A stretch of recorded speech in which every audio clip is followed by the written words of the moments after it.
আসেন ভাই, আসেন আসেন, চুল কাটবেন?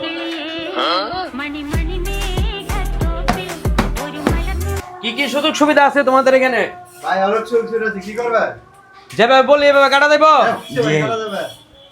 আরে না, কি কো তুমি? আমি চুল কাটতাম আইছি নাকি জানো? আমি এসে শেভ করতাম। ভাই, কাটিং যেমনে আছে কই এমনে করে ওকে, দিতে পারি। ওকে। আছে আছে। আরে আমি তো সব সময় ছবি রাই। তুমি কি মনে করছো আমারে? কাটিং বলা আসেনি। এক্ষুনি দেখাইতেছি, তুমি 1 মিনিট সবুর করো। এই যে দেখো, এরকম করে বড় রাখতে হবে আমার দাড়িটি, ঠিক আছে? এরকম মুষ্টি বড় বড় হইব, হ্যাঁ? ঠিক আছে? Bye bye bye bye bye মারেন করে মারেন করে। আছে তো দাঁড়িয়ে আছে, হালার পুত তো দাঁড়িয়ে আছে, তো দাঁড়িয়ে আছে, হাত পুত তো দাঁড়িয়ে আছে। কাস্টমাররা ভাই মারতেছ দেখ, রে। এই দাঁড়িয়ে বলে দিতাম। দাঁড়িয়ে আছে, হ্যাঁ দাঁড়িয়ে আছে, হ্যাঁ দাঁড়িয়ে আছে, এখানে দিয়ে দিয়ে। এই বেটা তুই সর। তো দাঁড়িয়ে আছে রে বেটা। ভাই ভাই ভাই আর লাগতো না, এনার্জি করতাম না ভাই, দেখে ভাই ভাই ভাই ভাই।